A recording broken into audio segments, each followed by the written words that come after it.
Assalamualaikum warahmatullahi wabarakatuh. Perkenalkan nama saya Dimas Sulaiman dengan NIM 10602011 dari kelas Tetel 1A. Di sini saya akan menjelaskan tentang penyelesaian sistem bersama linear atau SPL menggunakan metode imperatif. Dan ini kita mulai dari definisi dulu. Definisi SPL dan metode imperatif. SPL adalah kumpulan persamaan yang melibatkan variabel-variabel yang saling berhubungan secara linear. Contoh SPL-nya itu ada 2x plus y min 5 atau x min y min 1. Nah, dalam bentuk matriksnya, SPL ditulis sebagai AX min B dengan A itu sebagai koefisien, X sebagai variabel, dan B sebagai hasil. Kemudian metode imperatif juga sering digunakan untuk menyelesaikan SPL dengan mencari X sama dengan A pangkat min 1 kali B selama matriks A-nya memiliki impers. Kemudian kerangka penyelesaiannya itu ada 4. Yang pertama, ada tulis sistem persamaan dalam bentuk matriks A, koefisien, dan matriks B konstanta. Kemudian cek apakah matriks A ini memiliki impers dengan determinan sama dengan 0. Jadi di sini tuh isi matriksnya itu jangan sampai sama dengan 0 determinannya. Kemudian itu A pangkat min 1. Setelah itu lalu kita kalikan impers A ini dengan A pangkat min 1 dikali B. Di sini ada contoh soal yang pertama, yaitu dalam produksi roti jenis roti dan bahan per unit. Di sini ada roti manis, yaitu dengan bahan 2 telur, 1 tepung dan 2 susu. Kemudian ada roti tawar dengan 1 telur, 2 tepung dan 1,5 susu. Kemudian ada roti isi dengan 1 telur, 1 tepung dan 2 susu. Nah, di mana kita harus pastikan bahwa telur ini adalah sebagai variabel X, tepung sebagai Y, dan susu sebagai Z.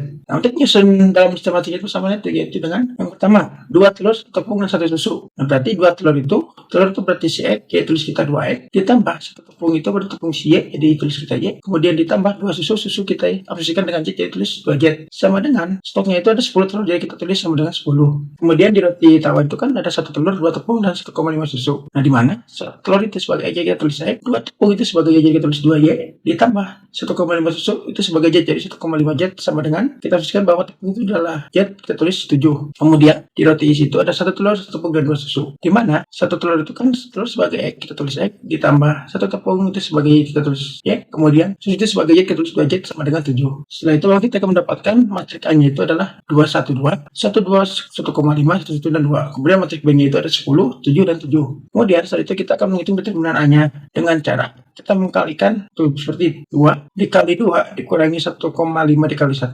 dikurangi 1 dikali 1 kali 2 dikurangi 1,5 kali 1, kemudian ditambah 2 dikali 1 kali 1 dikurangi 2 kali 1, dan hasilnya itu dengan 2 dikali 2 kali 2 itu sebenarnya 4 dikurangi 1 kali 1,5 kali 1 itu 1,5 dikurangi 1, 2 kali 1 adalah 2 dikurangi 1,5 kali 1 adalah 1, hasilnya ditambah 2, 1 kali 1 sama dengan 1 dikurangi 2 kali 1 adalah 2. Kemudian kita hitungkan lagi sama dengan 4 kali 1,5 itu hasilnya 2,5, jadi kita tulis 2 kali 2,5 dikurangi 2 dikali 1,5 dikali 1 adalah min 0,5 dikurangi 2, sama dengan kita kalikan 2 kali 2 dari 2 kali 2,5 itu sama dengan 5 dikurangi 0, min dikurangi 0,5 dikurangi 2. Nah, kita hitung 5 dikurangi 0,5 itu sudah 4,5 dikurangi 2 jadi 2,5 hasilnya. Setelah itu kita sudah menemukan determinan A-nya sebagai 2,5. Kemudian kita hitung matriks kofaktornya dengan cara mencari A11, A12, A13, A21, A22, A23, A31, A32, dan A33.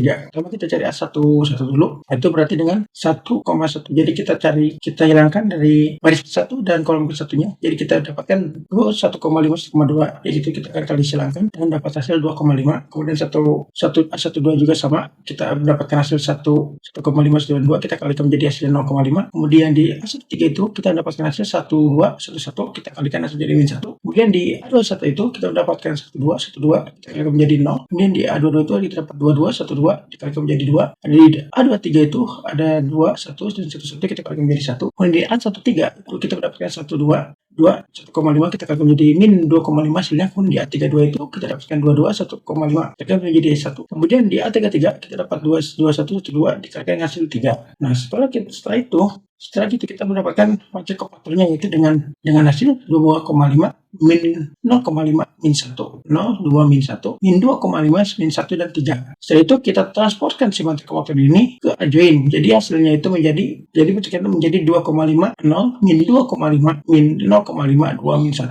min 1, min 1 dan 3. Setelah itu kita akan kalikan satu per determinan A di impers matrik. Jadi ini kita akan mencari impers matriknya. Jadi A pangkat min 1 itu jadi rumus investasi itu berarti 1 per determinan dikali dengan kofaktor dikali dengan matriknya. Jadi kita tulis dengan pangkat min 1 sama dengan 1 per determinan A-nya itu 2,5 dikali dengan hasil yang sudah diajuinkan. Nah, yaitu dengan kita setelah mengkalikan itu akan mendapatkan hasil dengan 1, 0 min 1, 0 min 2, 0, min 2, 0,2, 0,8, min 0,4, min 0,4, min 0,4, dan 1,2. Nah, setelah kita mendapatkan itu, sudah kita investasikan, lalu kita akan kalikan hasil itu dengan B, yaitu B-nya itu 10,77. Dengan hasilnya itu seperti 1 kali 10, dan rumusnya itu adalah 1 kali 10 ditambah 0 dikali 7, ditambah min 1 kali 7. Kita akan dapatkan 10, 0 min 7 dengan hasil habis itu menjadi 3. Kemudian juga sama, kita menjadikan, kita kalikan min 0,2 dikali 10, ditambah 0,8 kali 7 ditambah